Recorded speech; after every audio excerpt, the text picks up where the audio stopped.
아빠, 나 하버드 붙었어. 합격증도 숨겨놨어. 근데 못 가. 이모가 돈 없다고 공장이나 가래. 폭우가 쏟아지는 공동묘지, 한 소년이 묘비를 붙잡고 울부짖고 있었습니다. 그 처절한 목소리에 발걸음을 멈춘 한 노신사가 있었습니다. 대한민국 재계 1위 대성그룹의 회장, 강진태였습니다. 방금 뭐라고 했니? 회장의 물음에 소녀는 겁에 질린 짐승처럼 뒷걸음질 쳤습니다. 자, 잘못했어요. 다시는 안 올게요. 신고만 하지 마세요. 소년이 도망친 자리에는 빗물에 젖은 낡은 문제집과 찢어진 가족사진 한 장이 남아 있었습니다. 그날 15년간 감춰져 있던 끔찍한 진실의 봉인이 풀렸습니다. 죽은 아들의 핏줄을 지옥 속에 가둬둔 자들을 향한 핏빛 복수국, 별빛 달빛 사연입니다. 오늘의 사연 지금 시작합니다. 구독해 주시면 채널 운영하는데 도움이 됩니다. 하늘이 뚫린 것처럼 억수 같은 장대비가 쏟아지고 있습니다. 검은색 대형 세단 한 대가 물을 튀기며 추모공원 입구에 멈춰 섰습니다. 우산을 든 경호원들이 급하게 차 문으로 달려가 뒷좌석 문을 열었습니다.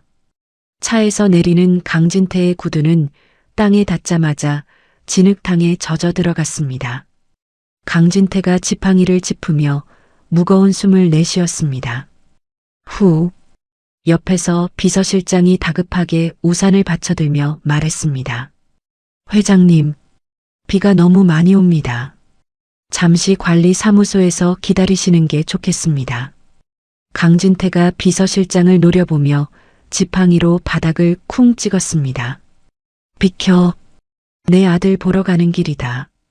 1년에 딱 한 번 오는 날인데 비 좀 맞는 게 대수야? 차 안에서 윤 여사가 창백한 얼굴로 내렸습니다. 윤 여사가 강진태의 팔을 붙잡으며 떨리는 목소리로 말했습니다. 여보, 진정하세요. 민석이도 당신이 비 맞고 다니는 거 원치 않을 거예요. 강진태가 윤 여사의 손을 가만히 토닥이며 대답했습니다. 당신이나 조심해. 바닥이 미끄러워. 두 사람은 경호원들의 호의를 받으며 가파른 언덕길을 오르기 시작했습니다. 빗줄기는 점점 거세져 우산을 써도 옷이 다 젖을 정도였습니다.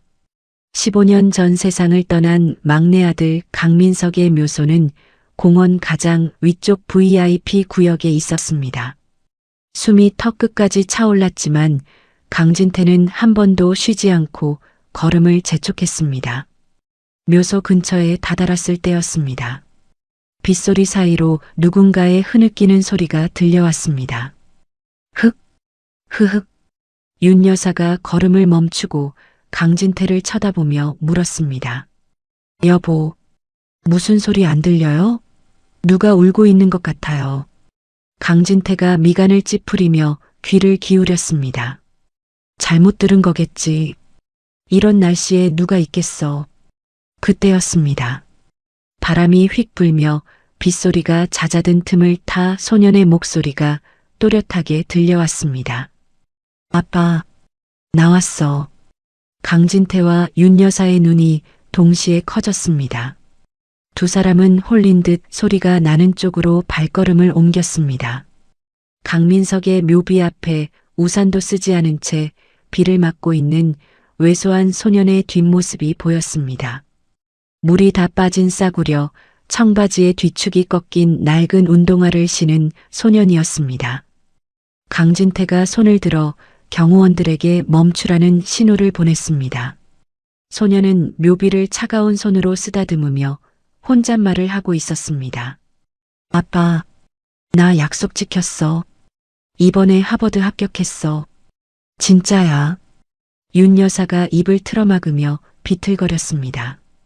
강진태가 윤 여사를 부축하며 숨을 죽였습니다. 소년이 빗물에 젖은 얼굴을 묘비에 기대며 계속해서 말을 이었습니다. 합격증도 받았어. 근데 나 못 가. 이모가 가지 말래. 소년의 목소리에 원망과 서러움이 가득 묻어났습니다. 우리 집에 나 유학 보낼 돈이 어디 있냐고 주제 파악하고 공장이나 가래. 내가 다 알아봤는데 장학금 준다고 해도 비행기 표값도 아깝대. 소년이 주먹으로 땅을 치며 오열했습니다. 엄마 보험금 남은 거 그거 내 학비로 쓰면 안 되냐고 물어봤다가 어제도 엄청 맞았어. 아빠, 나 너무 힘들어. 진짜 죽고 싶어. 소년이 소매를 걷어 올리자 앙상한 팔뚝에 선명하게 남은 시퍼런 멍 자국들이 빗물에 씻겨 드러났습니다.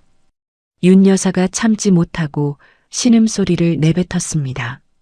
아이고, 저걸 어째. 그 소리에 놀란 소년이 흠칫하며 뒤를 돌아보았습니다. 공포에 질린 눈동자, 비에 젖어 이마에 달라붙은 머리카락 아래로 드러난 얼굴은 20대 시절의 강민석과 소름 끼치도록 닮아 있었습니다. 강진태의 심장이 철렁 내려앉았습니다. 소년이 뒷걸음질 치며 떨리는 목소리로 물었습니다. 누구세요? 강진태가 떨리는 손을 뻗으며 한 발자국 다가갔습니다. 얘야, 잠깐만 내 말 좀 들어보렴. 소년은 강진태의 고급 양복과 뒤에 서 있는 덩치 큰 경호원들을 보고 사색이 되었습니다. 죄송해요. 다시는 안 올게요. 제발 때리지 마세요. 신고만 하지 마세요. 소년은 바닥에 놓아두었던 비닐 파일을 챙기려다 손이 미끄러워 허둥지둥 떨어뜨렸습니다. 강진태가 다급하게 소리쳤습니다. 기다려라. 해치려는 게 아니다. 하지만 소년은 이미 겁에 질려 있었습니다. 소년은 파일을 그대로 둔 채 빗속을 뚫고 숲길 사이로 도망치기 시작했습니다. 강진태가 지팡이를 내던지며 고함을 쳤습니다.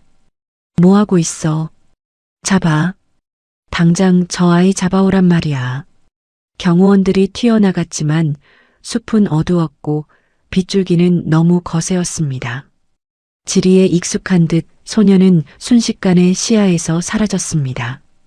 비서실장이 헐레벌떡 뛰어와 고개를 숙이며 보고했습니다. 죄송합니다, 회장님. 놓쳤습니다. 산 아래쪽으로 도주한 것 같습니다. 강진태가 거친 숨을 몰아쉬며 바닥을 가리켰습니다. 저거 가져와. 진흙탕 속에 소년이 떨어뜨리고 간 투명한 비닐 파일과 젖은 문제집 한 권이 덩그러니 놓여 있었습니다. 비서실장이 조심스럽게 파일을 주어 강진태에게 건넸습니다. 강진태는 덜덜 떨리는 손으로 파일의 흙을 털어내고 내용을 확인했습니다. 맨 앞장에는 영문으로 된 서류가 들어 있었습니다. 하버드 유너버서티 마이너스 레터 어브 액셉턴스 애플리컨트 한지 마이너스 훈. 강진태가 입술을 깨물며 중얼거렸습니다.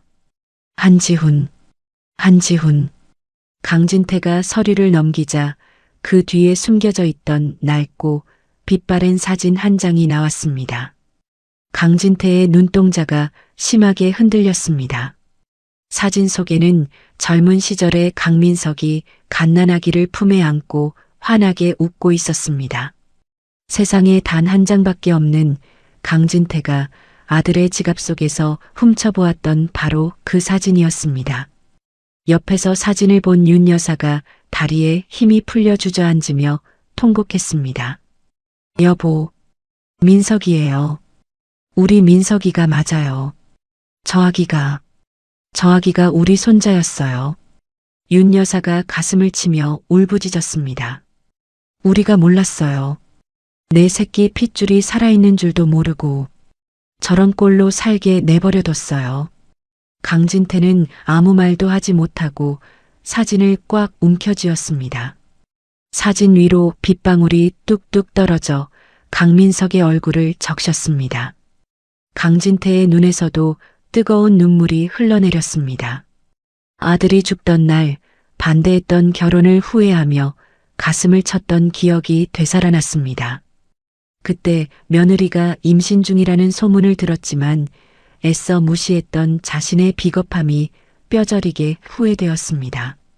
김 실장, 강진태의 목소리는 지옥에서 올라온 듯 낮고 차가웠습니다. 비서실장이 긴장한 표정으로 대답했습니다. 네, 회장님. 강진태가 묘비가 있는 방향을 노려보며 말했습니다. 지금 당장 가용할 수 있는 모든 인력을 동원해. 비서실장이 마른 침을 삼키며 물었습니다. 어떤 지시입니까? 강진태가 이가 갈리는 소리가 날 정도로 턱에 힘을 주며 말했습니다. 방금 그 아이 한지훈이라고 했다.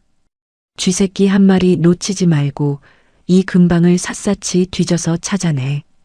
강진태가 합격증을 쥔 손을 부들부들 떨었습니다. 그리고 내 손주를 저 따위로 방치하고 감히 하버드 합격증을 받은 아이에게 공장이나 가라고 짓거린 그 이모라는 작자.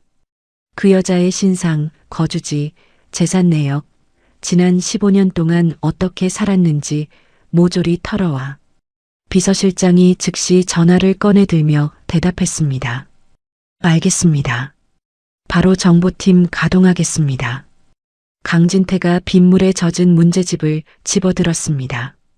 귀퉁이가 닳고 다른 문제집 표지에는 한지훈이라는 이름이 삐뚤빼뚤하게 적혀 있었습니다.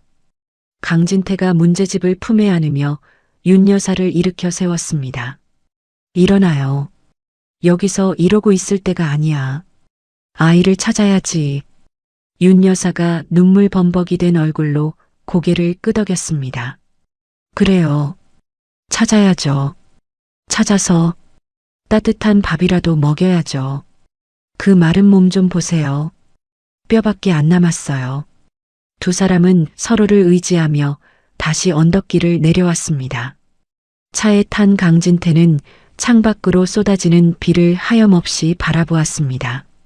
와이퍼가 움직일 때마다 마치 누군가의 울음소리를 닦아내는 듯한 소리가 났습니다. 강진태가 주먹을 꽉 쥐며 나지막이 음조렸습니다. 내 핏줄이 그런 꼴로 살고 있었다면 오늘 내 눈에 띈 것을 신에게 감사하게 될 것이다.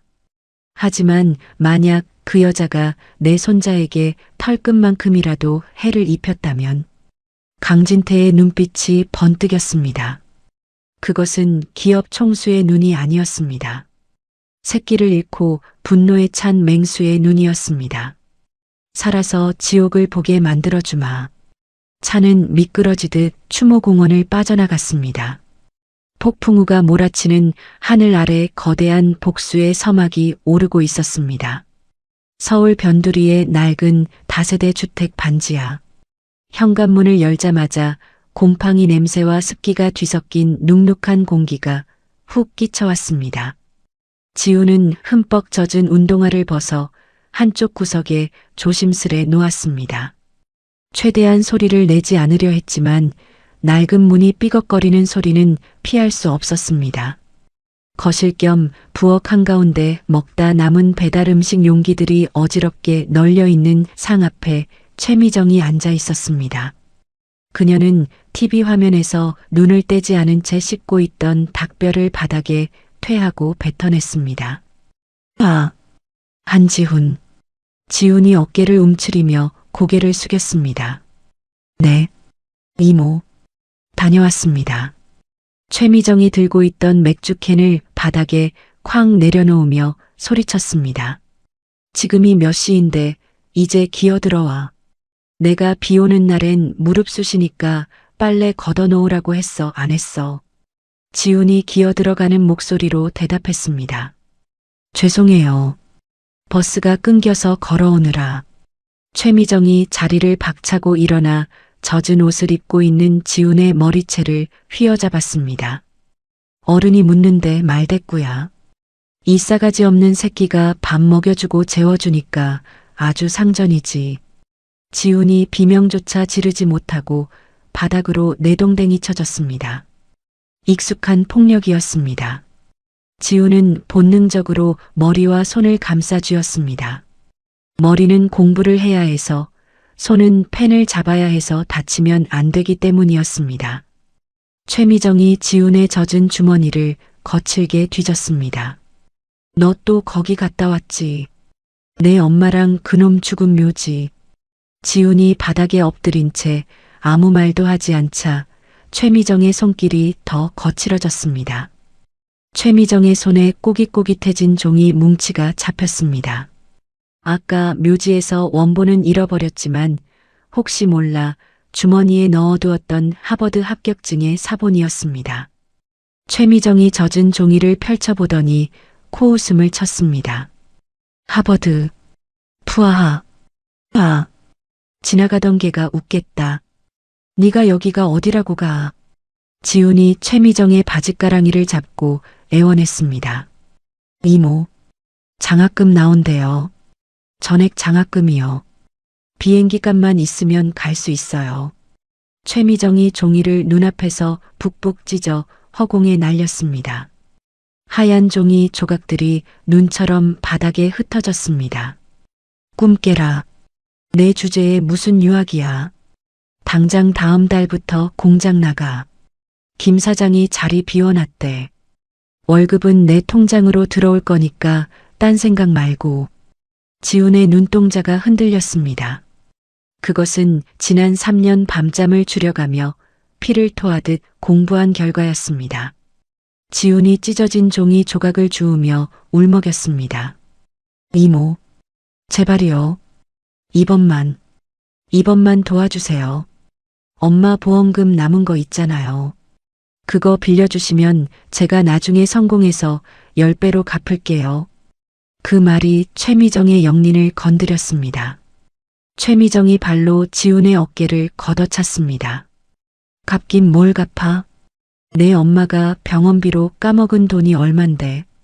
썩 꺼져. 밥맛 떨어지니까. 지훈은 방문이 닫히는 소리를 들으며 어두컴컴한 방구석에 웅크렸습니다.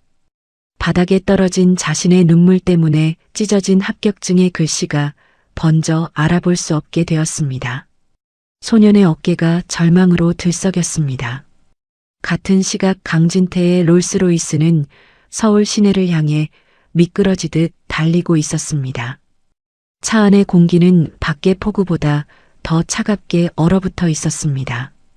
조수석의 김 실장이 태블릿 PC를 강진태에게 넘겼습니다. 회장님, 1차 보고 드립니다. 강진태는 떨리는 손으로 태블릿을 받아들었습니다. 화면에는 한지훈의 상세 인적 사항과 함께 법적 보호자인 최미정의 신상 정보가 떠 있었습니다. 김 실장이 침착하지만 무거운 목소리로 보고했습니다. 친손자 맞습니다. 강진태가 눈을 질끈 감았습니다. 15년 전 아들 민석이 죽고 난 뒤 며느리가 임신 중이었다는 소문은 들었지만 집안의 반대가 심해 행방을 찾지 않았었습니다. 그 무심함이 이런 비극을 낳았습니다. 김 실장이 조심스럽게 말을 이었습니다. 이 아이 며느리가 죽은 뒤 이모인 최미정이 거뒀습니다. 그런데 금융 내역이 아주 가관입니다. 강진태가 눈을 뜨고 김 실장을 노려보았습니다. 말해봐. 김 실장이 마른 침을 삼키며 설명했습니다. 민석 도련님이 남긴 사망보험금 그리고 며느님 앞으로 나온 유산 합쳐서 약 20억 원가량 됩니다.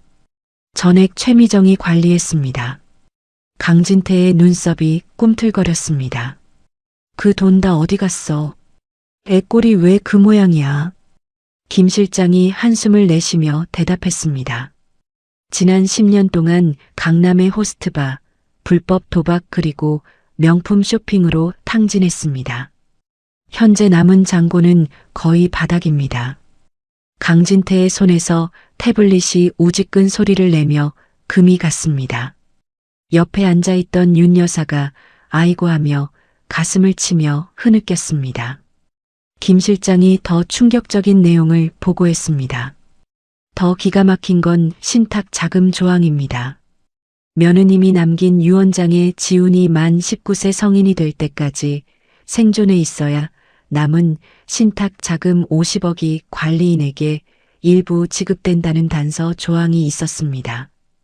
강진태가 믿을 수 없다는 듯 되물었습니다. 뭐라고? 김 실장이 고개를 끄덕이며 덧붙였습니다. 네. 그래서 최미정은 아이를 죽이지 않고 살려만 둔 겁니다. 돈이 나올 구멍이니까요. 지훈 도련님 초등학교 이후로 학교도 안 보냈습니다. 병원 기록을 보니 타박상, 골절, 상습적인 학대 정황이 명백합니다. 윤 여사가 비명을 지르며 강진태의 옷자락을 잡았습니다. 여보, 어떡해요? 우리 손자, 불쌍해서 어떡해요? 김 실장이 마지막으로 결정적인 증거를 내밀었습니다. 그리고 이것 좀 보십시오. 정보팀이 최미정의 집 컴퓨터를 해킹해서 찾은 파일입니다. 화면에는 조작된 유전자 검사 결과지와 입양 서류가 떠 있었습니다. 지훈 도련님이 회장님의 핏줄이 아니라고 속이기 위해 미리 만들어둔 가짜 서류들입니다. 아이에게도 계속해서 너는 주워온 자식이다. 친자식이 아니다라고 세뇌시켰을 가능성이 큽니다. 강진태의 머릿속에서 이성이라는 끈이 툭 끊어졌습니다. 천재적인 머리를 가진 아이가 학교도 가지 못한 채 골방에 갇혀 매를 맞으며 혼자 하버드에 합격했습니다. 그것도 부모의 목숨값을 훔쳐간 이모라는 작자 밑에서. 차 돌려. 운전기사가 백미러로 강진태의 눈치를 살피며 물었습니다. 예, 회장님. 지금 본사회의가. 강진태가 고함을 질렀습니다. 차 돌리라고. 강진태의 고함 소리에 운전기사가 화들짝 놀라 핸들을 꺾었습니다. 그 집으로 간다. 지금 당장. 김 실장이 걱정스러운 표정으로 말렸습니다. 회장님, 직접 가시는 건 위험할 수도 있습니다. 경찰을 대동하시는 게. 강진태가 살기로 번들거리는 눈으로 창밖을 노려보았습니다. 내가 직접 봐야겠어. 내 새끼 밥그릇 뺏어 먹고 내 핏줄을 짐승처럼 부린 그 여자 낯짝을 내 눈으로 똑똑히 봐야겠다고. 강진태는 더 이상 점잖은 그룹 총수가 아니었습니다. 김 실장, 법무팀 전원 대기시켜. 그리고 경호팀 2조, 3조 전부 그 집 앞으로 집결해. 문 따고 들어갈 거니까 준비하라고 해. 거대한 세단이 빗물을 튀기며 급격하게 유턴했습니다. 화려한 도심을 뒤로하고 내비게이션은 도시의 가장 어둡고 낮은 곳, 지훈이 갇혀있는 반지하를 가리키고 있었습니다. 같은 시각 최미정은 안절부절 못하며 방 안을 서성거리고 있었습니다. 지훈이 묘지에서 잃어버렸다는 합격증 원본이 마음에 걸렸습니다.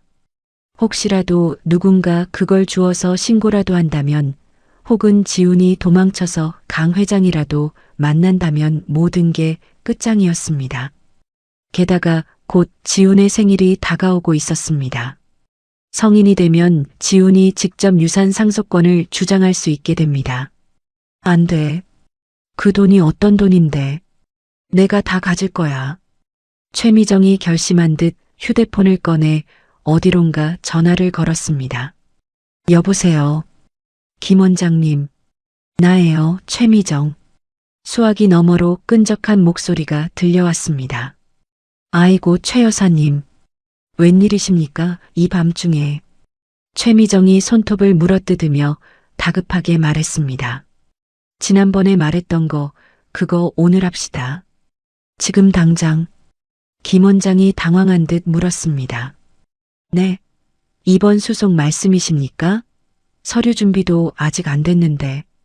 최미정이 악을 썼습니다. 돈 더 줄게. 2배로 줄게. 지금 당장 애새끼 데려가서 가둬버려.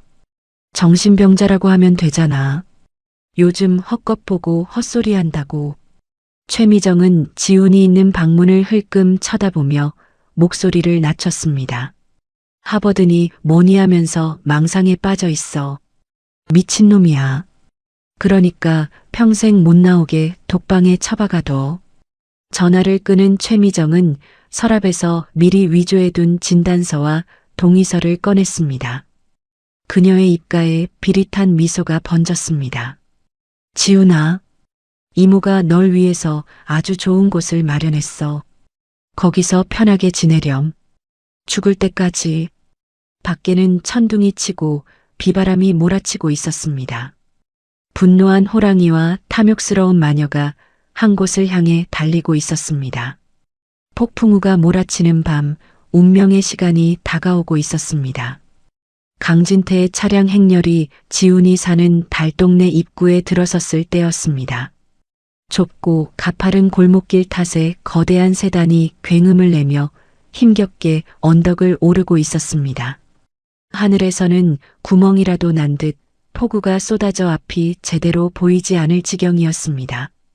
그때 검은 우비를 입은 한 남자가 빗속을 뚫고 롤스로이스 앞을 가로막았습니다. 기익! 급정거 소리와 함께 경호원들이 차에서 뛰쳐나갔습니다. 경호원들이 남자의 팔을 꺾으며 소리쳤습니다. 비켜! 죽고 싶어? 여기가 어디라고 길을 막아. 남자가 빗물에 젖은 얼굴을 들며 절박하게 외쳤습니다. 회장님, 강진태 회장님을 뵈러 왔습니다. 제발 문 좀 열어주십시오. 경호원이 남자를 끌어내려 하자 남자가 차창을 두드리며 다시 소리쳤습니다. 민석이, 강민석 친구 김현수입니다. 회장님, 제발이요. 차 안에서 그 소리를 들은 강진태의 눈빛이 변했습니다. 민석이라는 이름은 강진태에게 있어 절대 무시할 수 없는 주문과도 같았습니다. 강진태가 차창을 내리며 말했습니다. 잠깐, 멈춰라. 경호원들이 물러나자 김현수가 차창에 매달리며 숨을 몰아쉬었습니다. 그는 15년 전 아들의 장례식장에서 오열하던 대학 동기이자 변호사 김현수였습니다. 자니가, 여긴 어쩐 일인가? 김현수가 울먹이며 품 안에서 비닐로 꽁꽁 싸맨 작은 저장 장치를 꺼냈습니다. 지훈이를 구하러 가시는 길이죠. 저도 함께 가야 합니다. 이걸 들으셔야 합니다. 강진태가 눈짓을 하자 비서실장이 저장 장치를 받아 차 안의 노트북에 연결했습니다. 김현수가 빗물을 닦아낼 생각도 못한 채 설명을 이어갔습니다. 민석이가 사고 당하기 며칠 전 저에게 맡겨둔 녹음 파일입니다. 혹시 자신에게 무슨 일이 생기면 훗날 아이가 컸을 때 전해달라고. 하지만 그 여자가 아이를 숨기는 바람에 지금까지 찾을 수가 없었습니다. 강진태의 손이 떨리기 시작했습니다. 노트북 화면에서 파일이 재생되자 차 안에는 지직거리는 노이즈와 함께 두 여자의 목소리가 흘러나왔습니다.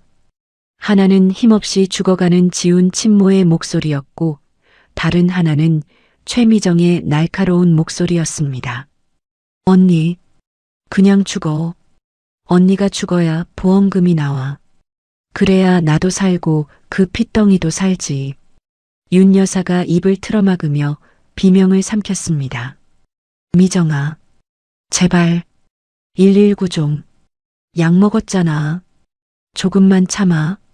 금방 편해질 거야. 애는 내가 키워준다니까? 형부가 남긴 유산 그거 다 내고 되는 거 알지? 지훈이 놈 내 돈줄이야. 강진태의 주먹이 부들부들 떨렸습니다. 단순한 학대가 아니었습니다. 이것은 살인 방조였고 처음부터 철저하게 계획된 사기극이었습니다. 김현수가 차 문을 잡으며 말을 이었습니다. 지훈이가 하버드에 원서를 넣을 수 있었던 건 몰래 저와 연락이 닿았기 때문입니다.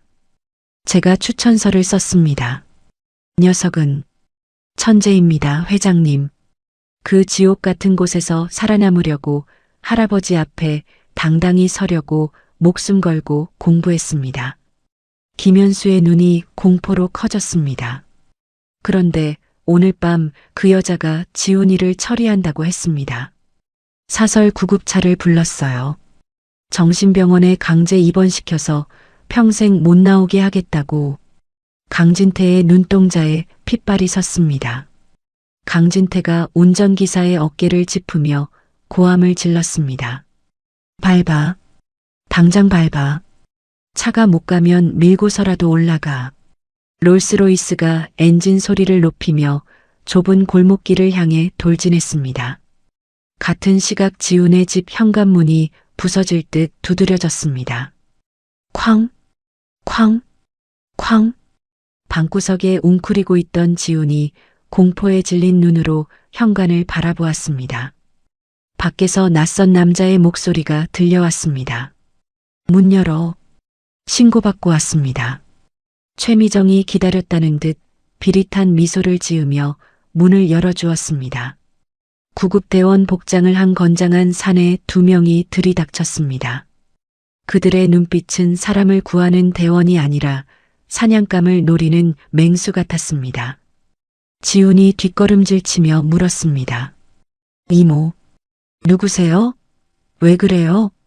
최미정이 팔짱을 끼며 뻔뻔한 목소리로 거짓말을 늘어놓았습니다. 지훈아, 이모가 널 위해서 병원을 좀 알아봤어. 너 요즘 헛것도 보고 이상한 소리 하잖아. 하버드니 뭐니 하면서. 지훈이 고개를 저으며 소리쳤습니다. 저 멀쩡해요. 안 가요.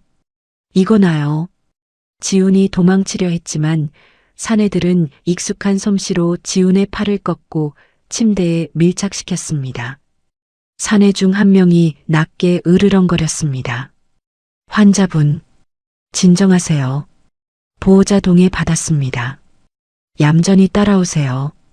지훈이 발버둥 치며 침대 시트를 움켜쥐었습니다. 이거 불법이야. 나, 살려주세요. 지훈의 저항은 거셌지만 역부족이었습니다. 사내 중 하나가 품에서 주사기를 꺼냈습니다. 강력한 진정제였습니다. 지훈이 주사기를 보고 눈을 크게 뜨며 절규했습니다. 안 돼. 나 공부해야 돼. 할아버지 만나야 된다고. 지훈의 외침은 주사바늘이 팔에 꽂히며 잦아들었습니다. 시야가 흐릿해지고 몸이 물먹은 솜처럼 늘어졌습니다. 최미정은 그 모습을 보며 혀를 찼습니다. 진작에 말 좀 듣지. 독한 놈. 내 발로 나갈 생각은 꿈도 꾸지 마라. 거기 들어가면 죽어서나 나오는 거야. 최미정은 지훈의 옷주머니를 뒤져 꼬깃꼬깃한 아빠의 사진마저 빼앗아 쓰레기통에 버렸습니다. 사내들은 축 늘어진 지훈을 들것에 싣고 밖으로 나갔습니다. 밖에는 요란한 사이렌 소리 대신 은밀하게 대기 중인 낡은 승합차 한 대가 서 있었습니다. 빨리 실어. 누가 보기 전에. 최미정의 재촉에 사내들이 지훈을 짐짝처럼 차 뒷칸에 던져 넣었습니다. 그때였습니다. 골목 저편에서 엄청난 굉음과 함께 헤드라이트 불빛이 번쩍였습니다. 강진태의 롤스로이스와 경호 차량들이 좁은 골목을 부수다시피 하며 돌진해 오고 있었습니다. 최미정이 눈을 찌푸리며 불빛을 쳐다보았습니다. 뭐야? 저 차들은. 선두 차량의 범퍼가 찌그러진 채 맹렬하게 달려오는 검은 세단. 그 차의 번호판을 본 순간 최미정의 얼굴이 사색이 되었습니다. 그녀도 뉴스를 통해 익히 알고 있는 번호판, 바로 대성그룹 회장의 차였습니다. 강 회장? 저 영감이 여길 어떻게 알고? 최미정은 본능적으로 사태를 파악했습니다. 이대로 잡히면 끝장이었습니다. 최미정이 승합차 문을 쾅 닫으며 운전석을 향해 소리쳤습니다. 출발해. 빨리 떠나라고. 운전수가 당황하며 물었습니다. 어디로 갑니까? 서류도 아직? 최미정이 발을 동동 구르며 고함을 질렀습니다. 닥치고 그냥 가. 무조건 도망치란 말이야. 사설 구급차의 운전자가 엑셀을 밟았습니다. 최미정은 승합차에 타는 대신 반대편 골목의 어둠 속으로 몸을 숨겼습니다. 강진태의 차에서 김 실장과 경호원들이 뛰어내려 달려왔습니다. 거기 서라. 당장 멈춰. 하지만 승합차는 빗길을 미친 듯이 미끄러지며 반대편 내리막길로 질주하기 시작했습니다. 강진태의 차가 그 뒤를 쫓으려 했지만 좁은 골목에 불법 주차된 트럭 한 대가 길을 막고 있었습니다. 젠장, 비켜, 차 빼. 경호원들이 트럭을 밀어보려 했지만 역부족이었습니다. 강진태가 창문을 열고 몸을 내밀었습니다. 멀어져가는 승합차 뒷유리 너머로 의식을 잃어가는 지훈의 손이 힘없이 툭 떨어지는 것이 보였습니다. 강진태가 빗속을 향해 목이 터져라 외쳤습니다. 지훈아. 강진태의 절규가 빗소리에 묻혔습니다. 눈앞에서 손자를 놓쳤습니다. 그것도 가장 악랄한 방법으로 납치당하는 것을 목격했습니다. 강진태의 눈에서 뜨거운 눈물이 빗물과 섞여 흘러내렸습니다. 옆에 있던 윤 여사는 쇼크로 정신을 잃고 쓰러졌습니다. 강진태가 젖은 머리카락을 쓸어 넘기며 휴대폰을 꺼내 들었습니다. 그의 손은 분노로 인해 제어가 안 될 정도로 떨리고 있었습니다. 강진태가 경찰청장에게 전화를 걸어 짐승 같은 목소리로 명령했습니다. 나 강진태다. 지금 당장 서울 시내 모든 도로를 막아. 쥐새끼 한 마리도 못 빠져나가게 전 병력을 동원해. 강진태가 멀리 사라진 승합차의 불빛을 노려보았습니다. 내 손자 털끝 하나라도 다치면 다 죽여버릴 거야. 위기는 끝나지 않았습니다. 이제 시작이었습니다. 사설 구급차의 뒷칸은 퀴퀴한 담배 냄새와 소독약 냄새가 뒤섞여 숨이 막힐 지경이었습니다. 짐짝처럼 구석에 처박힌 지훈의 눈꺼풀이 미세하게 떨렸습니다. 최미정이 강제로 주입하게 한 진정제가 전신을 마비시키듯 눌러왔지만 지훈은 필사적으로 정신을 붙잡고 있었습니다. 지훈이 혀를 꽉 깨물자 비릿한 피맛이 입안에 퍼지며 흐려지던 의식이 조금 돌아왔습니다. 이대로 가면 끝이다. 다시는 세상 빛을 못 본다. 지훈은 흐릿한 시야로 흔들리는 차 천장을 바라보았습니다. 운전석과 조수석에 앉은 납치범들은 빗길 운전에 신경이 곤두서 있었습니다. 운전대를 잡은 사내가 거칠게 핸들을 꺾으며 투덜거렸습니다. 아우, 비 더럽게 오네. 아, 이 길 맞냐? 내비게이션이 왜 이래? 조수석에 앉은 사내가 뒤를 힐끔거리며 대답했습니다. 산길이라 그래. 조용히 좀 해봐. 근데 아까 그 할배차 따돌린 거 맞냐? 계속 쫓아오는 거 아니지? 운전수가 백미러를 보며 코웃음을 쳤습니다. 걱정 마. 이 빗속에 롤스로이스가 이 좁은 산길을 어떻게 쫓아오냐? 다 따돌렸어. 그들이 말다툼을 벌이는 사이 지훈은 뒷문 손잡이를 노려보았습니다. 오래된 승합차는 덜컹거릴 때마다 문틈 사이로 찬바람이 숭숭 들어오고 있었습니다. 잠금 장치가 녹이 슬어 헐거워 보였습니다. 기회는 한 번뿐이야. 지훈은 묶인 손목을 비틀어 억지로 풀려 하지 않았습니다. 대신 몸을 웅크려 두 발로 뒷문 하단을 단단히 지지했습니다. 차가 급커브를 도는 순간 원심력에 몸이 한쪽으로 쏠렸습니다. 지훈은 그때를 놓치지 않고 있는 힘껏 발로 문을 걷어찼습니다. 쾅! 녹슨 문이 기괴한 금소금을 내며 활짝 열렸습니다. 차 안으로 거센 비바람이 몰아쳤습니다. 운전수가 기겁하며 소리쳤습니다. 뭐야? 문이 왜 열려? 운전수가 급브레이크를 밟으려 했지만 빗길에 바퀴가 헛돌며 차가 휘청거렸습니다. 지훈은 망설임 없이 칠흑 같은 어둠 속으로 몸을 던졌습니다. 으악! 아스팔트 바닥에 어깨가 부딪히는 끔찍한 고통과 함께 지훈의 몸이 가드레일 및 비탈길로 굴러떨어졌습니다. 날카로운 나뭇가지와 돌부리에 온몸이 긁히고 찢겨나갔지만 지훈은 비명을 지를 힘도 아껴야 했습니다. 진흙탕 속에 처박힌 지훈은 찢어진 이마에서 흐르는 피를 닦아낼 새도 없이 엉금엉금 기었습니다. 위쪽 도로에서 차가 멈추는 소리와 함께 사내들의 욕설이 들려왔습니다. 아, 내려가서 찾아. 놓치면 우리 다 죽어. 빨리 손전등 켜.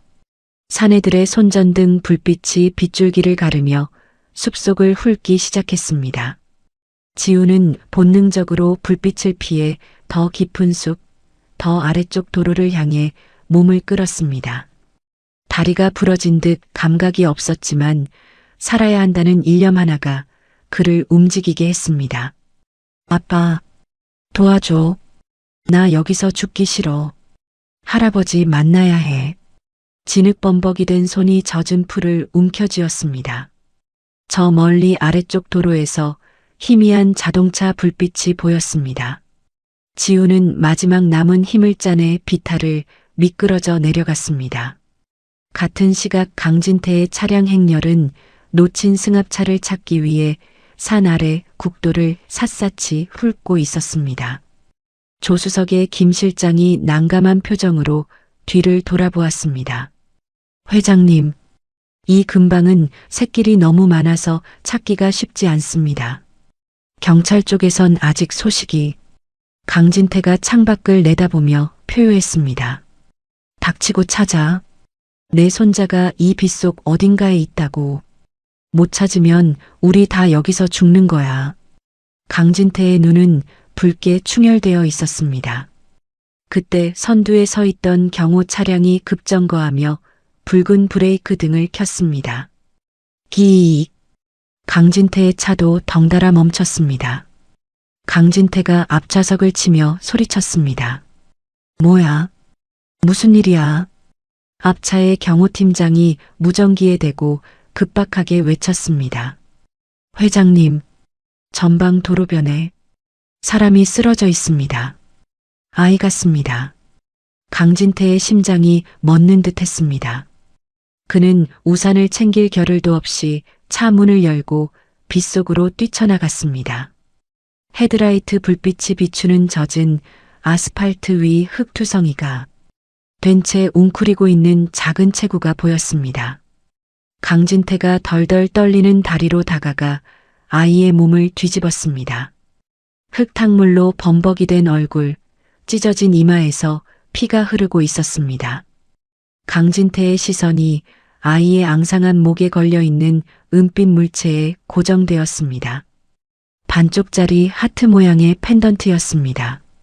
15년 전 강진태가 아들 민석의 생일에 선물했던 세상에 단 하나뿐인 주문 제작품이었습니다. 나머지 반쪽은 지금도 강진태의 서재 금고 속에 보관되어 있었습니다. 지훈아. 강진태의 목에서 끓는 듯한 소리가 터져 나왔습니다. 의식을 잃어가던 지훈이 힘겹게 눈을 떴습니다. 눈앞에 흐릿하게 보이는 노신사의 얼굴. 아빠 사진 옆에서 항상 보았던, 꿈에서도 그토록 만나고 싶었던 할아버지였습니다. 아버지. 지훈의 갈라진 입술 사이로 가느다란 목소리가 새어나왔습니다. 강진태가 지훈의 머리를 감싸 안으며 목이 메어 대답했습니다. 그래. 할애비다. 내가 왔다. 늦어서 미안하다. 정말 미안하다. 강진태는 지훈을 와락 끌어안았습니다.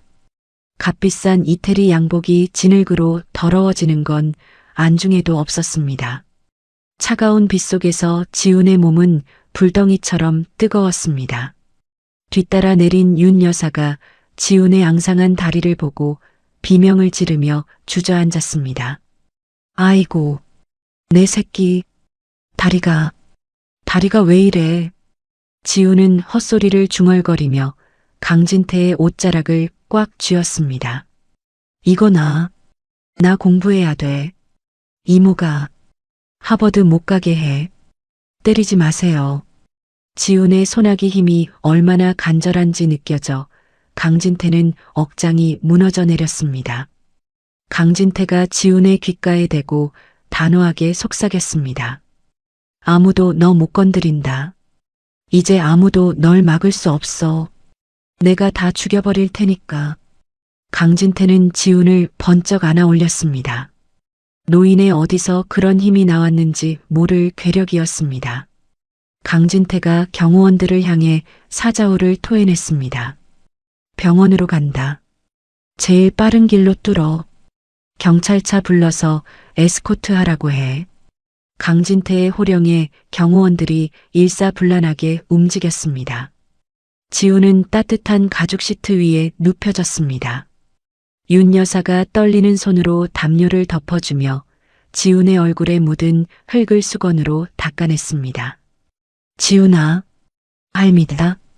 조금만 참아라. 응? 제발 눈 좀 떠봐. 지훈은 난생 처음 느껴보는 따뜻하고 부드러운 감촉 그리고 자신을 바라보는 애틋한 눈빛들 속에서 비로소 안도감을 느꼈습니다. 긴장이 풀리자 암흑 같은 졸음이 몰려왔습니다. 아빠, 나 이제 산 거야? 지훈의 고개가 툭 떨어졌습니다. 윤 여사가 놀라 지훈의 손을 잡으며 울먹였습니다. 여보, 애가 숨을 이상하게 쉬어요. 강진태가 운전기사의 어깨를 쥐며 소리쳤습니다. 더 빨리, 무조건 빨리 가. 강진태는 잠든 손자의 손을 두 손으로 감싸 쥐었습니다. 그의 눈은 어둠 속에 숨어 있을 최미정을 향한 서늘한 복수심으로 타오르고 있었습니다.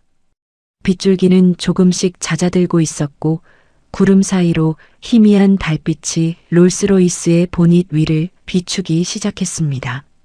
지옥 같던 밤이 지나고 여명이 밝아오고 있었습니다.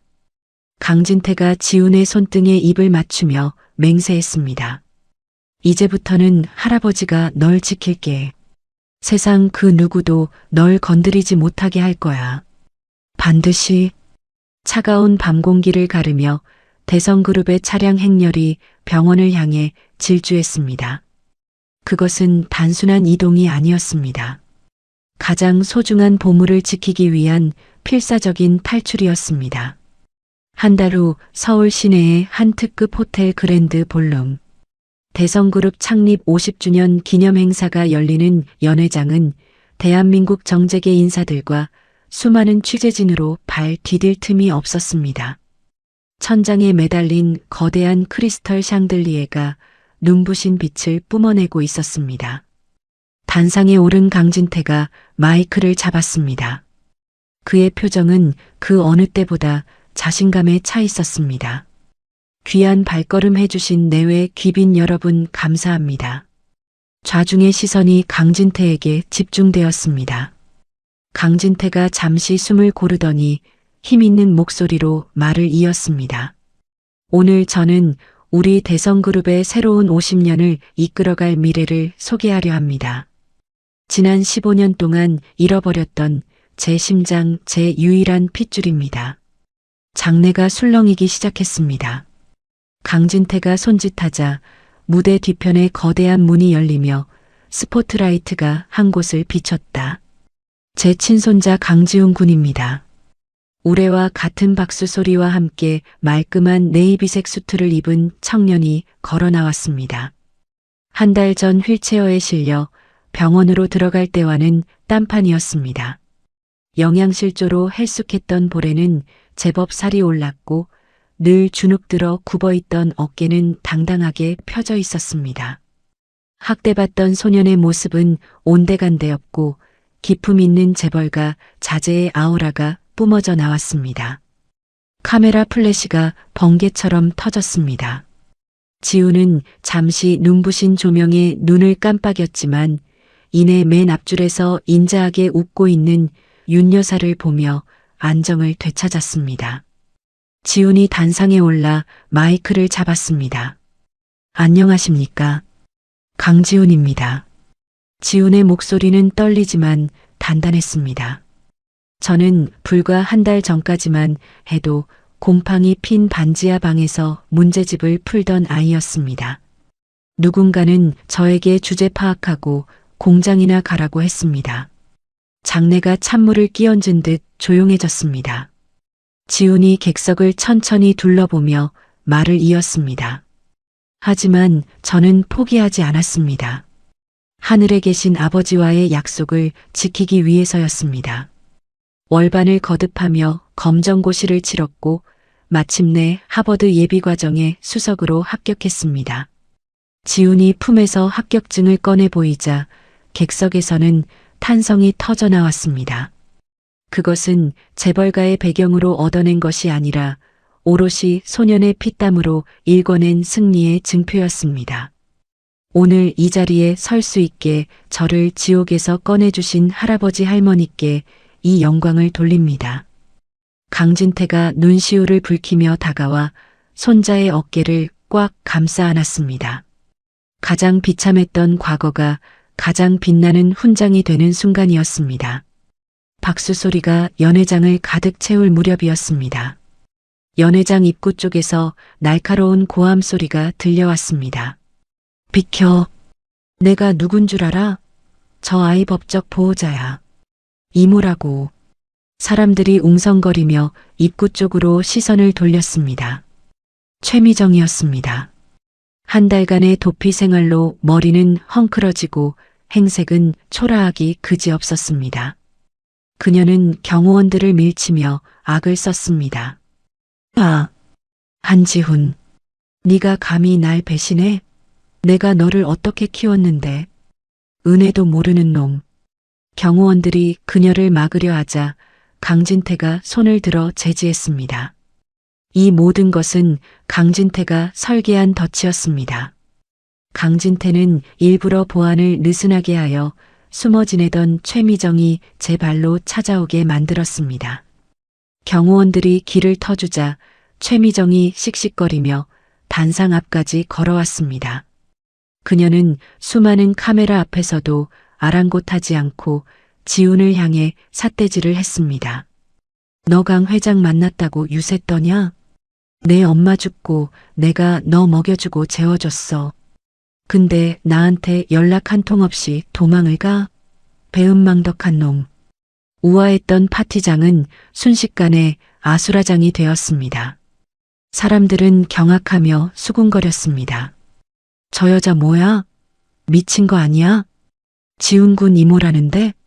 하지만 강진태는 당황하지 않았습니다. 오히려 기다렸다는 듯 차가운 미소를 지으며 비서실장에게 눈짓했습니다. 은혜, 라고 했나?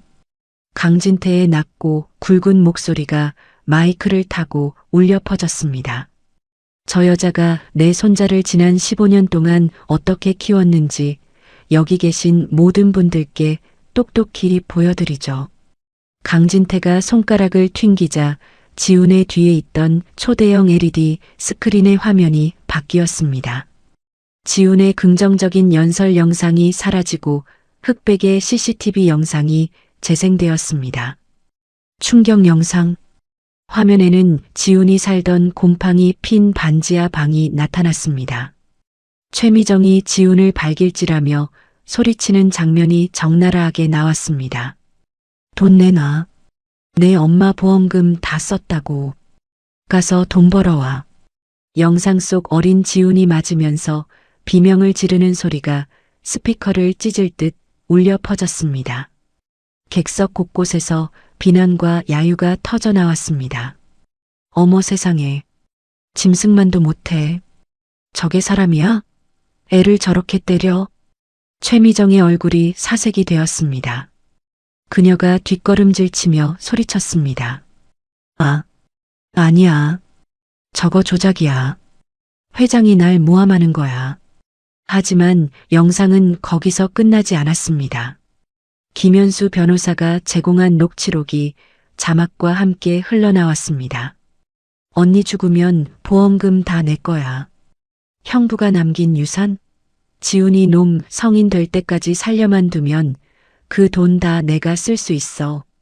최미정이 지훈을 죽이지 않고 키운 이유가 모성애가 아닌 돈 때문이었다는 사실이 만천하에 드러났습니다. 사람들은 입을 다물지 못했습니다.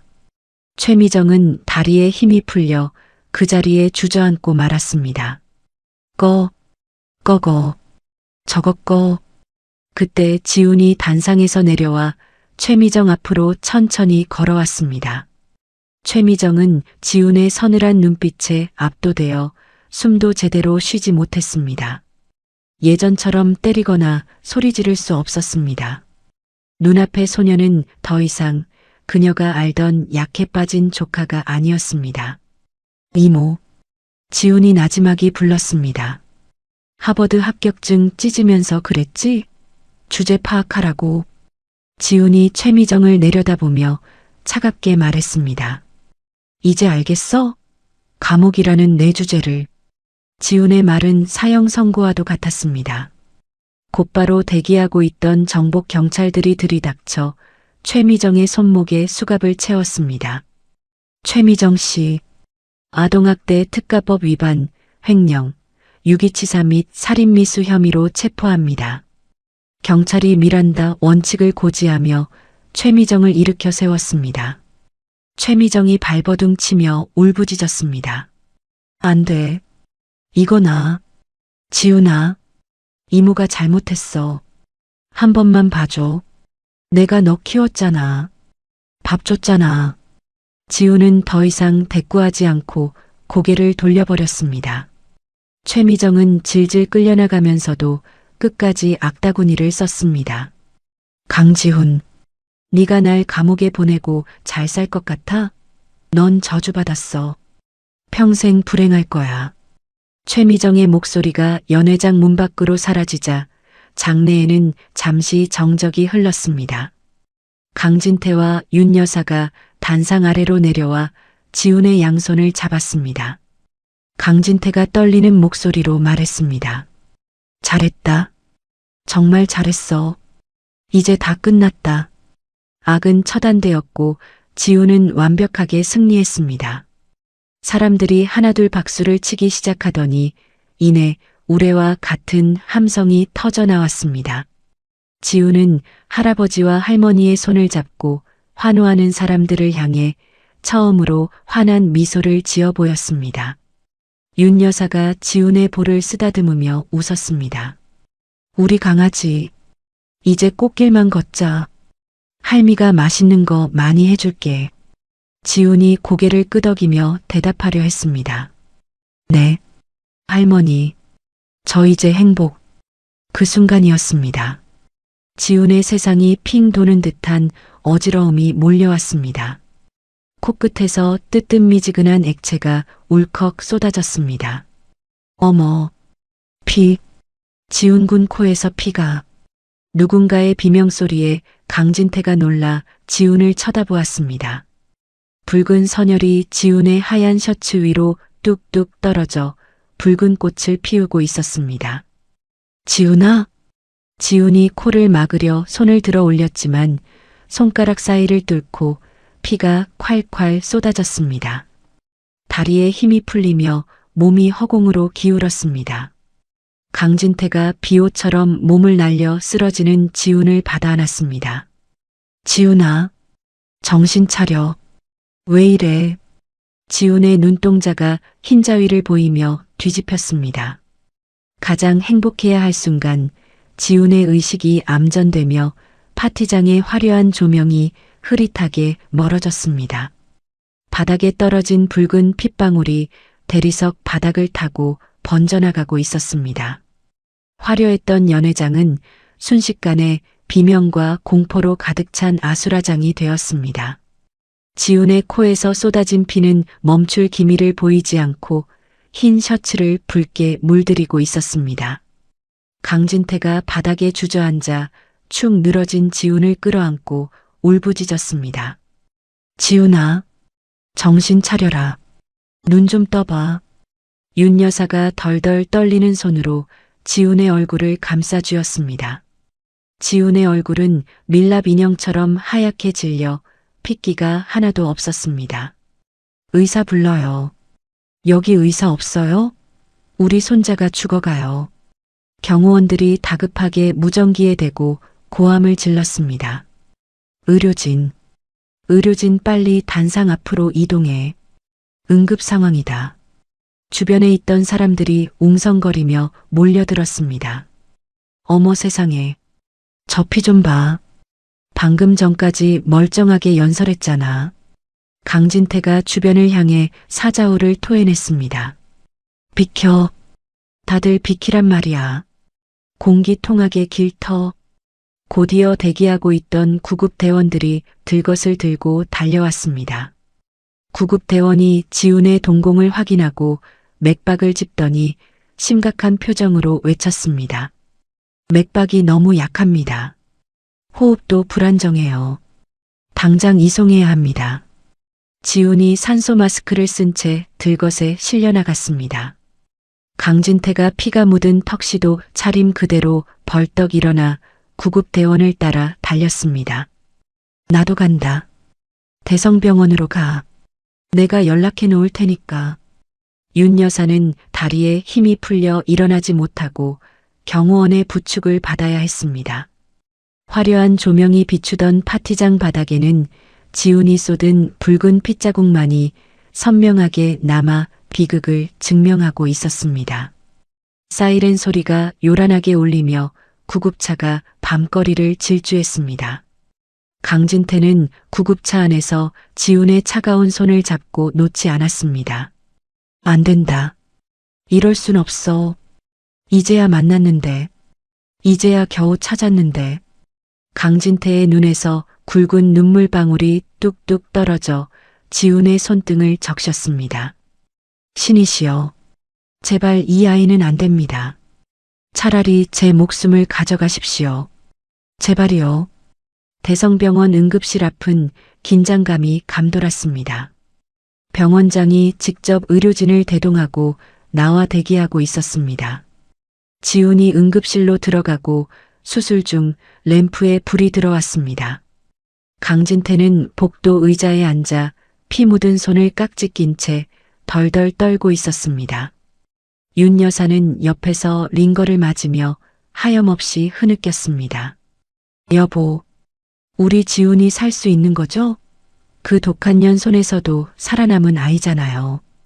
강진태가 윤 여사의 어깨를 감싸며 애써 담담한 척 말했습니다. 걱정 마라. 내 손자다. 강진태 손자야. 그렇게 쉽게 안 죽어. 하지만 강진태의 속은 새카맣게 타들어가고 있었습니다. 1시간, 2시간. 시간은 야속하게만 흘러갔습니다. 마침내 수술실 문이 열리고 병원장이 어두운 표정으로 걸어 나왔습니다. 강진태가 스프링처럼 튀어나가 병원장의 가운을 움켜쥐었습니다. 살렸나? 내 손자 괜찮은 건가?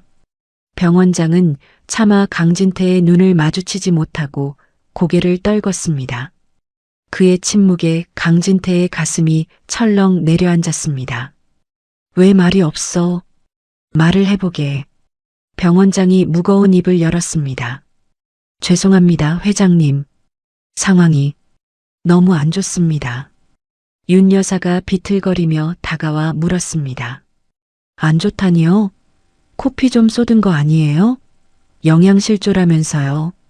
병원장이 한숨을 내쉬며 차트를 보여주었습니다. 단순한 영양실조가 아닙니다.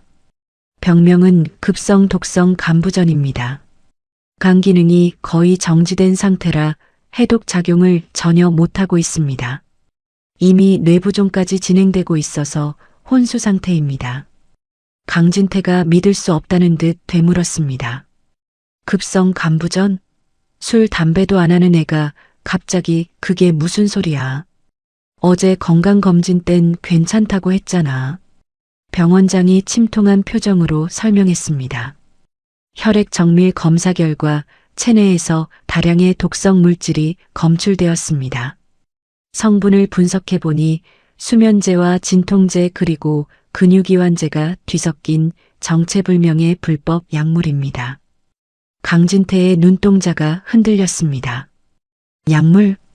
병원장이 고개를 끄덕였습니다. 아마도 오랫동안 지속적으로 섭취해 온 것 같습니다. 아주 조금씩 장기간에 걸쳐서요. 그 독성이 영양실조로 약해진 간에 치명타를 입혔습니다.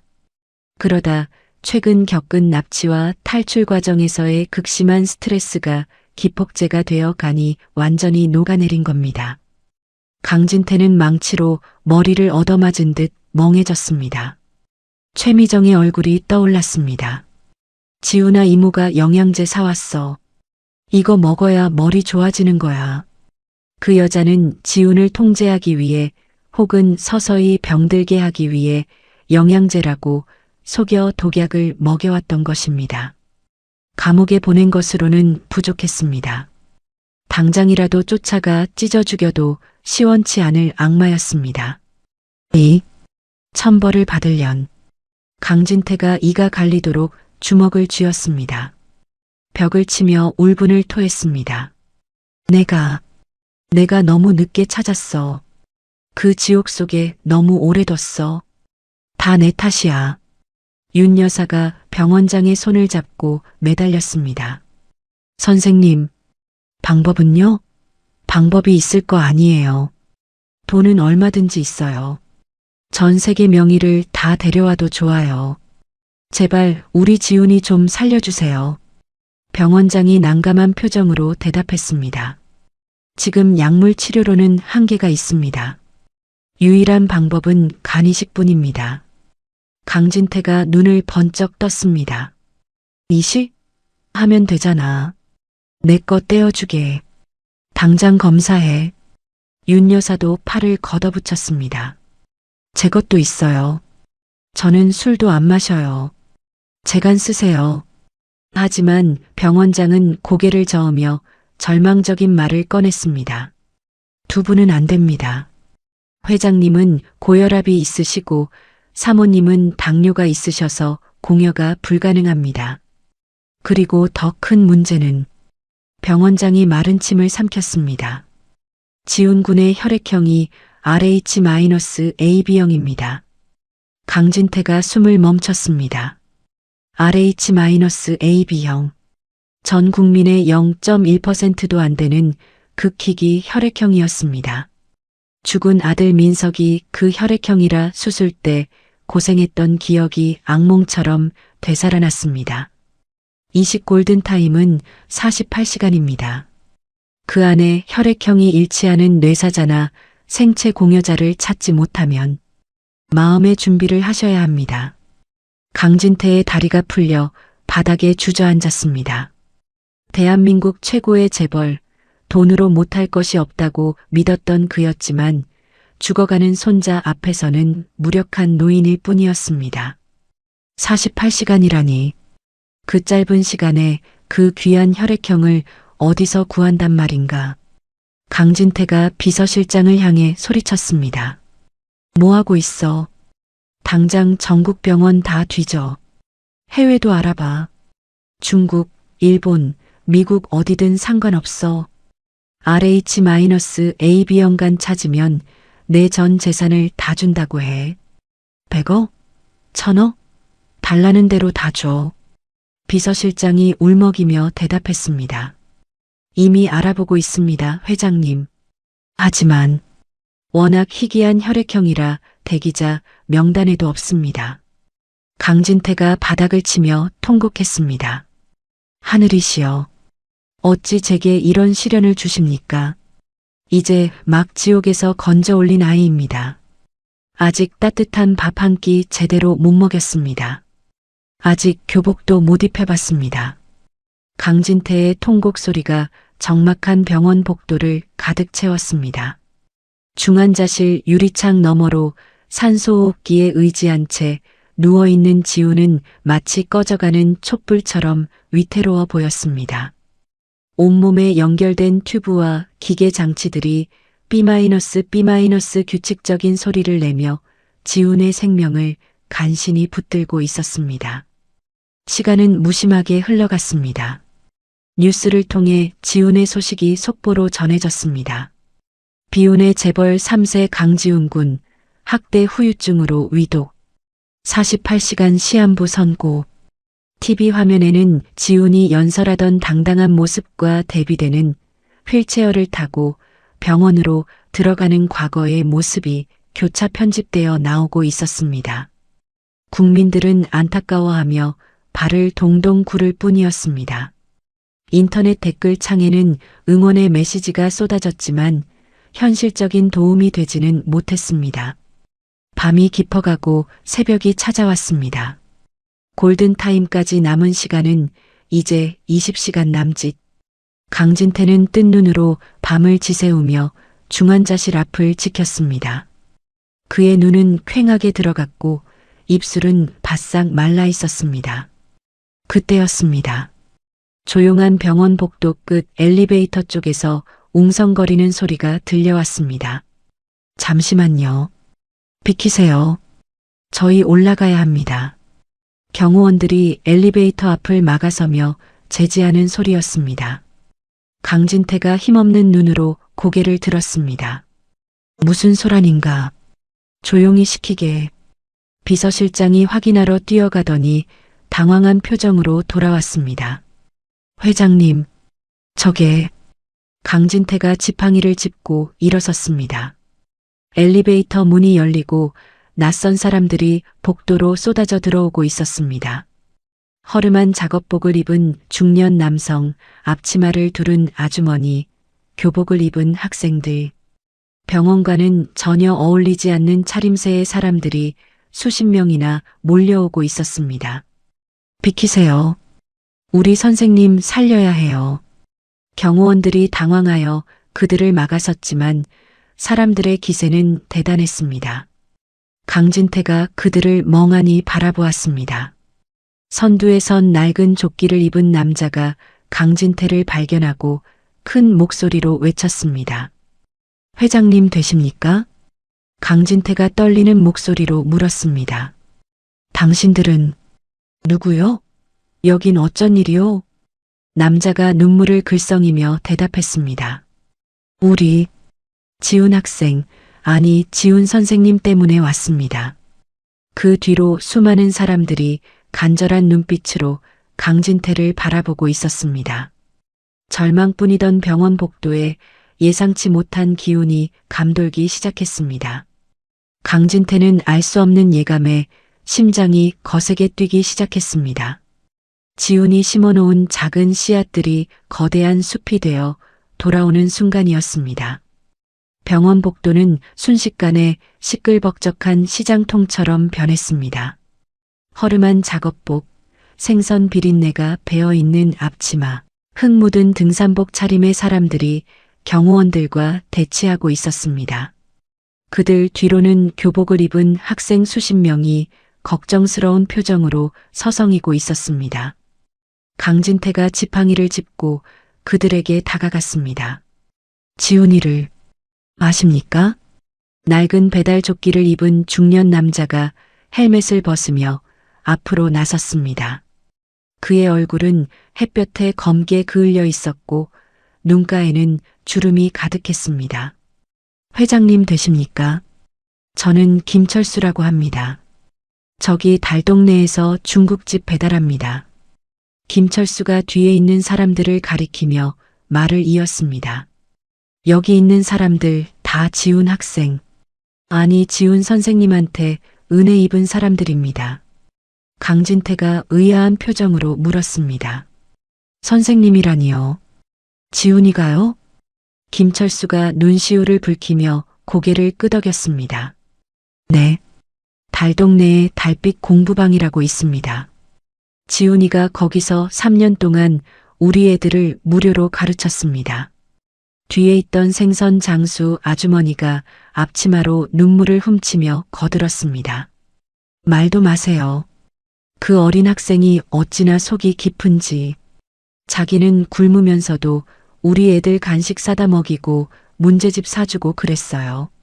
비 오는 날엔 우산 없는 애들 집까지 데려다주고 자기는 비 맞고 가고요. 강진태의 가슴이 찌릿하게 저려왔습니다. 지훈이 이모의 학대를 피해 밤마다 밖으로 돌았던 이유가 불량해서가 아니라 남을 돕기 위해서였다니 상상조차 못한 일이었습니다. 한 여학생이 울먹이며 소리쳤습니다. 지훈쌤 덕분에 저 이번에 검정고시 합격했어요. 쌤이 포기하지 말라고, 할 수 있다고 매일 밤늦게까지 가르쳐 주셨단 말이에요. 김철수가 주먹을 꽉 쥐며 말했습니다. 뉴스를 보고 알았습니다. 그 착한 학생이 그렇게 모진 학대를 받으면서 우리 애들을 돌봤다는 거리요. 제 딸아이도 지훈 선생님 덕분에 대학 갔습니다. 은혜를 입었으면 갚아야지요. 김철수가 팔을 걷어붙이며 소리쳤습니다. 제가 검사받겠습니다. 재간이라도 쓰세요. 제 피라도 다 뽑아가세요. 그러자 뒤에 있던 사람들이 너도 나도 손을 들며 외쳤습니다. 저도 검사받겠습니다. 제 거 쓰세요. 저는 술, 담배도 안 해요. 우리 선생님 살려야 해요. 강진태는 그들의 투박한 손을 잡고 뜨거운 눈물을 쏟았습니다. 돈으로도 살 수 없었던 생명이 지훈의 따뜻한 마음 덕분에 기적처럼 찾아온 것이었습니다.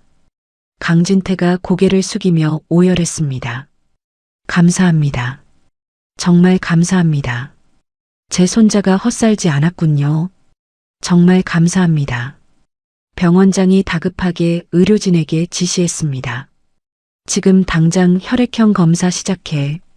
한 분도 빠짐없이 다 검사해. 병원 로비와 복도는 순식간에 임시 검사소로 변했습니다.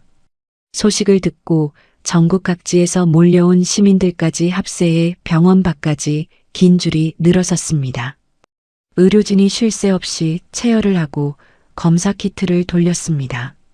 하지만 RH-AB형은 워낙 희귀한 혈액형이라 쉽게 나타나지 않았습니다. 불일치입니다. 이분도 아니에요. 시간은 계속 흐르고 골든타임은 10시간도 채 남지 않았습니다.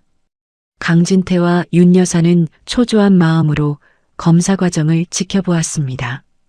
그때 검사실에서 간호사가 벅찬 목소리로 뛰쳐나왔습니다. 찾았습니다. 일치자가 나왔어요. 강진태가 벌떡 일어났습니다. 정말인가? 누군가? 간호사가 뒤를 가리켰습니다. 놀랍게도 아까 맨 앞에서 말했던 배달기사 김철수와 생선 장수 아주머니였습니다. 두 분이나 계십니다. 두 분 다 RH-AB형이고 간 크기와 조직 적합성도 완벽하게 일치합니다. 김철수가 뛸 듯이 기뻐하며 소리쳤습니다. 거 보슈. 내가 된다고 했잖소. 당장 수술합시다. 내간 떼어가슈. 생선 장수 아주머니가 김철수를 밀치며 나섰습니다. 아저씨는 술 많이 먹어서 안 돼요. 내 거 써요. 내 간이 싱싱해. 서로 자신의 장기를 주겠다고 다투는 기이하고도 아름다운 광경에 의료진마저 눈시울을 붉혔습니다. 강진태가 두 사람 앞에 무릎을 꿇었습니다. 이 은혜, 죽을 때까지 잊지 않겠습니다. 제 전 재산을 다 드려도 모자랍니다. 김철수가 화들짝 놀라며 강진태를 일으켜 세웠습니다. 아이고 회장님, 이러지 마십시오. 우린 그냥 빚 갚는 겁니다. 지훈 선생님이 우리한테 해준 거에 비하면 이건 아무것도 아닙니다. 수술 준비가 일사천리로 진행되었습니다.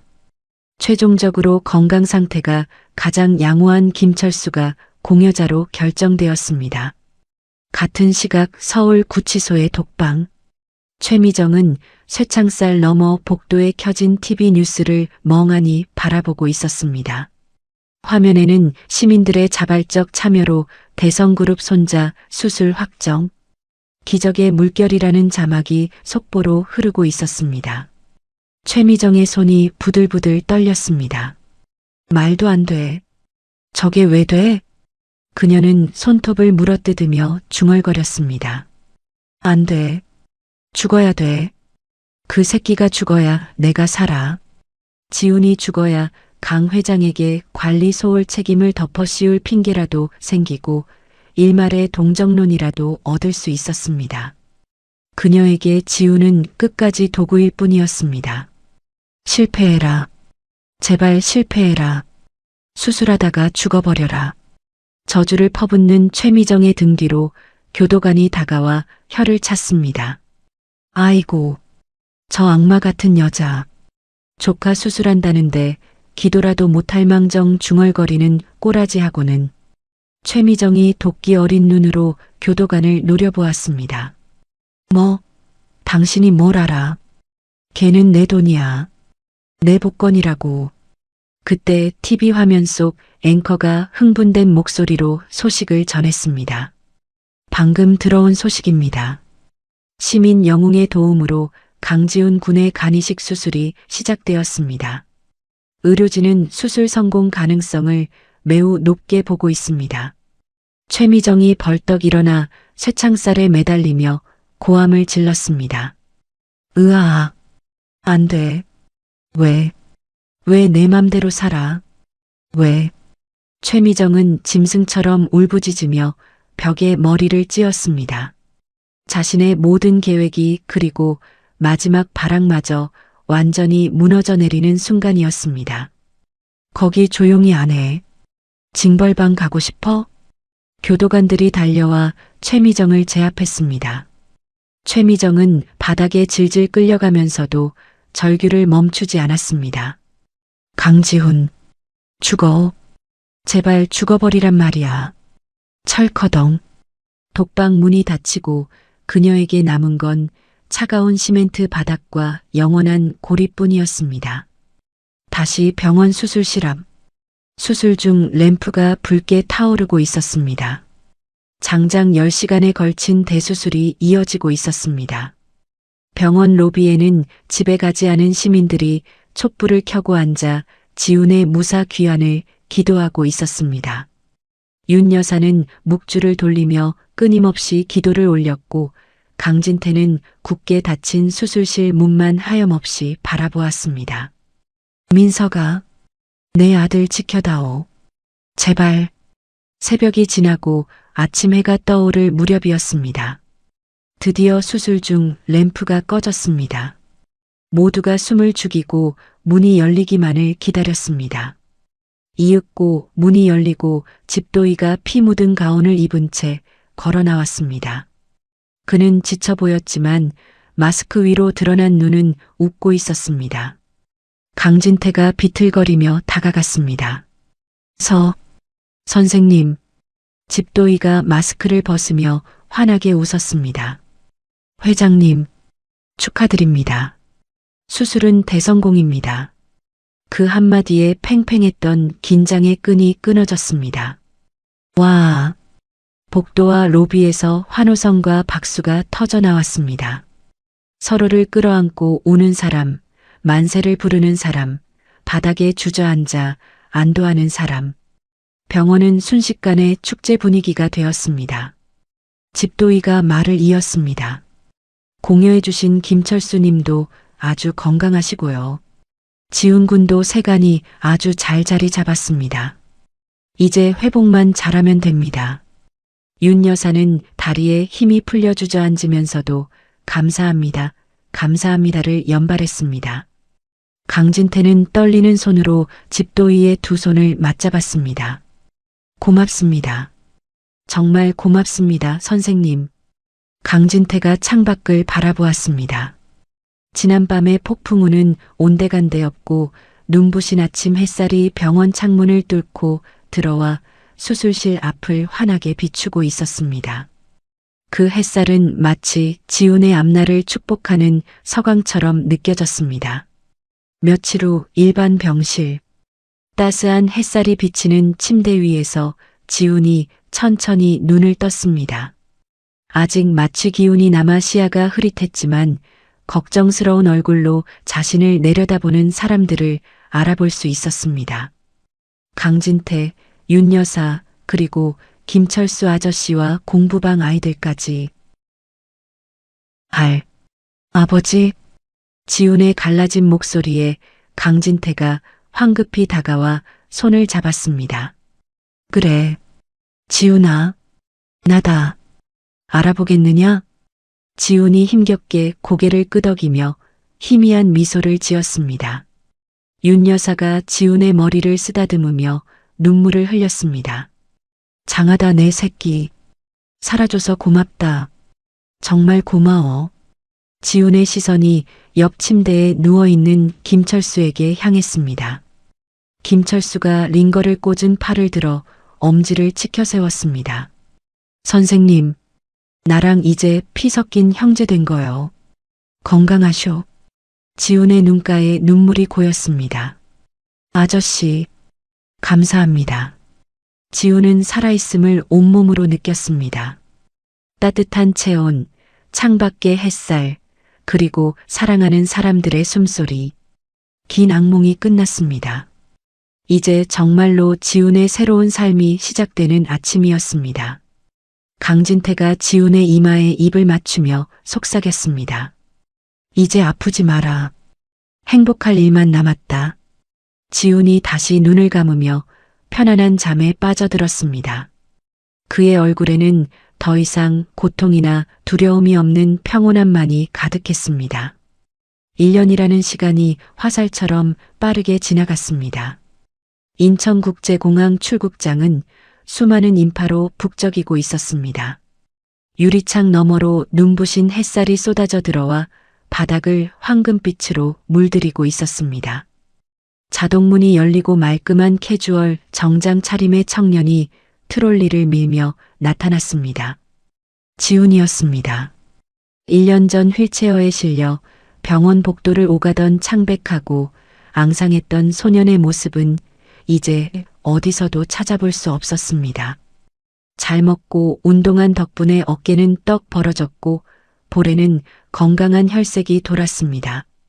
옆에서 윤 여사가 지훈의 옷매무새를 다듬으며 노파심에 몇 번이고 당부했습니다. 지훈아, 약 챙겼지? 비타민도 꼭 챙겨 먹고 밥 거르면 절대 안 된다. 공부한다고 밤새우지 말고 잠도 꼬박꼬박 자야 해. 지훈이 환하게 웃으며 윤 여사의 손을 잡았습니다. 걱정 마세요, 할머니. 저 이제 천하장사예요. 의사 선생님도 놀랄 만큼 튼튼해졌잖아요. 윤 여사가 지훈의 손등을 어루만지며 눈시울을 붉혔습니다. 그래도 걱정이 되는 걸 어떡하니? 우리 강아지 떼어놓고 어떻게 살지 벌써부터 막막하다. 강진태는 뒷짐을 지고 먼 산을 보는 척 서 있었지만 선글라스 너머의 눈가는 이미 촉촉하게 젖어 있었습니다. 강진태가 헛기침을 하며 지훈의 어깨를 두드렸습니다. 사내 대장부가 큰 뜻을 품고 떠나는데 눈물은 무슨. 가서 내 뜻을 마음껏 펼치거라. 강진태가 선글라스를 고쳤으며 진지한 목소리로 덧붙였습니다. 명심해라. 너는 대성그룹의 손자로서 가는 게 아니다. 인간 강지훈으로서 세상을 배우고 오는 거야. 배경 믿고 거들먹거리지 말고 항상 겸손해야 한다. 지훈이 허리를 꼿꼿이 세우고 씩씩하게 대답했습니다. 네, 할아버지, 명심하겠습니다. 반드시 훌륭한 사람이 돼서 돌아올게요. 저 살려주신 모든 분들께 보답할 수 있게요. 그때 출국장 저편에서 왁자지껄한 소리와 함께 익숙한 목소리들이 들려왔습니다. 지훈 선생님, 여기에요. 여기. 지훈이 고개를 돌리자 놀라운 광경이 펼쳐졌습니다. 지훈에게 간을 나눠주었던 배달기사 김철수와 생선가게, 아주머니 그리고 공부방 아이들이 우르르 몰려오고 있었습니다. 그들의 손에는 삐뚤빼뚤한 글씨로 쓴 현수막이 들려 있었습니다. 자랑스러운 우리 강지훈 선생님, 하버드 접수하고 오세요. 달동리가 응원합니다. 지훈의 코끝이 찡해졌습니다. 김철수가 헬멧을 옆구리에 끼고 달려와 지훈의 손을 덥석 잡았습니다. 아이고 선생님, 우리가 좀 늦었지? 오토바이가 고장 나는 바람에 뛰어오느라 혼났네. 생선가게 아주머니가 검은 비닐봉지를 지훈의 트롤리에 실어주며 말했습니다. 이거 마른 반찬이야. 미국 가면 한국 음식 생각날 텐데 밥이랑 같이 먹어. 내가 새벽부터 볶았어. 지훈이 울컥하는 마음을 누르며 고개를 숙였습니다. 아저씨, 아주머니, 정말 감사합니다. 공부방 아이들도 다들 너무 고마워요. 아이들이 지훈에게 매달리며 제잘거렸습니다. 쌤, 미국 가서 금발 미녀 사귀면 안 돼요. 공부 열심히 해서 꼭 훌륭한 검사님 되세요. 지훈이 아이들의 머리를 하나하나 쓰다듬어 주었습니다. 공항에 있던 많은 사람들이 이 흐뭇한 이별의 현장을 미소 띤 얼굴로 바라보았습니다. 출국 안내 방송이 흘러나왔습니다. 지훈은 마지막으로 강진태와 윤 여사를 와락 끌어안았습니다. 다녀오겠습니다. 사랑해요. 윤 여사가 지훈의 등을 토닥이며 흐느꼈습니다. 그래, 잘 다녀와라. 아프지 말고. 전화 자주 하고. 강진태도 지훈을 꽉 안아주며 등을 두드려 주었습니다. 건강해라. 그거면 된다. 지훈이 뒤를 돌아 출국 심사대로 걸어갔습니다. 그의 뒷모습은 더 이상 도망치는 소년의 것이 아니었습니다. 넓은 세상을 향해 비상하는 독수리의 날갯짓처럼 당당하고 거침없었습니다. 강진태는 멀어지는 손자의 뒷모습을 끝까지 지켜보며 마음속으로 아들에게 속삭였습니다. 민서가, 봤느냐? 내 아들이 저렇게 멋지게 컸다. 이제 걱정 말고 편히 쉬거라.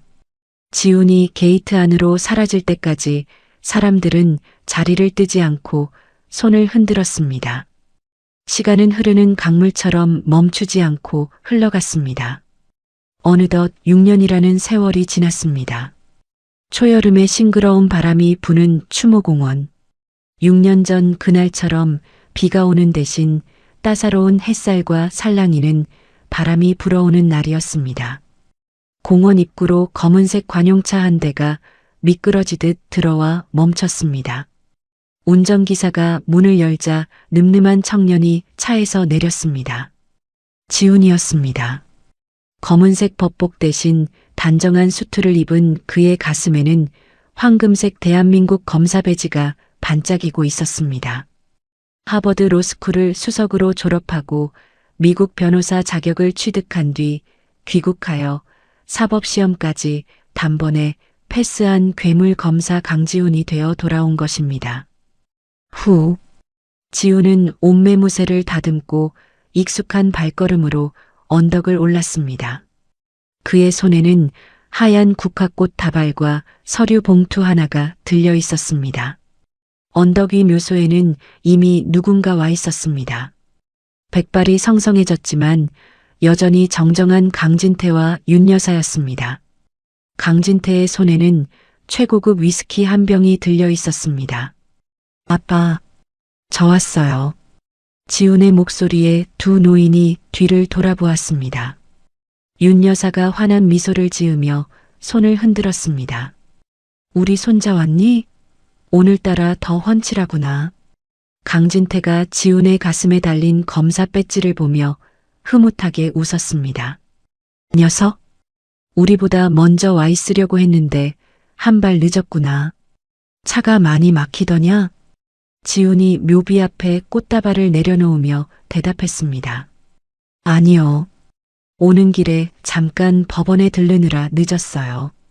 첫 발령지를 받았거든요. 지훈이 서류 봉투에서 임용장을 꺼내 강민석의 묘비 위에 조심스럽게 올려놓았습니다.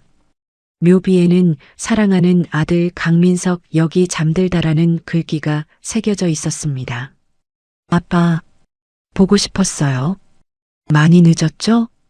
지훈이 묘비를 손으로 쓰다듬으며 말을 이었습니다. 약속 지켰어요. 억울한 사람들 눈물 닦아주는 검사가 되겠다고 했던 약속이요. 이제 아빠처럼 힘없고 약한 사람들 편에 서서 싸울게요. 강진태가 위스키 병뚜껑을 따서 묘비 주변에 술을 뿌렸습니다. 술 냄새가 바람을 타고 은은하게 퍼졌습니다. 민서가, 한 잔 받아라. 내 아들이 이렇게 훌륭하게 컸다. 제 아비 닮아서 고집은 세지만 마음만은 비단결이야. 윤 여사가 지훈의 팔짱을 끼며 행복하게 웃었습니다. 지훈이가 첫 월급 탔다고 내복도 사줬단다. 빨간 내복 입고 동네방네 자랑했더니 친구들이 얼마나 부러워하던지. 이 늙은이가 말년의 호강이다. 지훈이 쑥스러운 듯 머리를 극적였습니다. 할머니도 참, 겨우 내복 한 벌 가지고 그러세요. 다음엔 더 좋은 거 해드릴게요. 세 사람은 묘비 앞에 나란히 섰습니다. 6년 전 비참하게 쫓겨나 빗속에서 울던 소녀는 이제 가족의 든든한 기둥이 되어 가운데 서 있었습니다. 강진태가 하늘을 올려다보며 말했습니다. 날씨 참 좋구나. 민석이가 우리 온다고 구름을 다 치웠나 보다. 지훈이 수행비서에게 눈짓을 했습니다. 사진 한 장 찍을까요? 우리 셋이 찍은 사진이 별로 없잖아요. 수행비서가 카메라를 들고 자세를 잡았습니다. 자, 찍습니다. 웃으세요. 하나, 둘, 셋. 강진태가 지훈의 어깨에 손을 올리고 윤 여사가 지훈의 허리를 감쌌습니다. 지훈은 두 분의 손을 꽉 잡으며 세상에서 가장 행복한 미소를 지었습니다. 찰칵.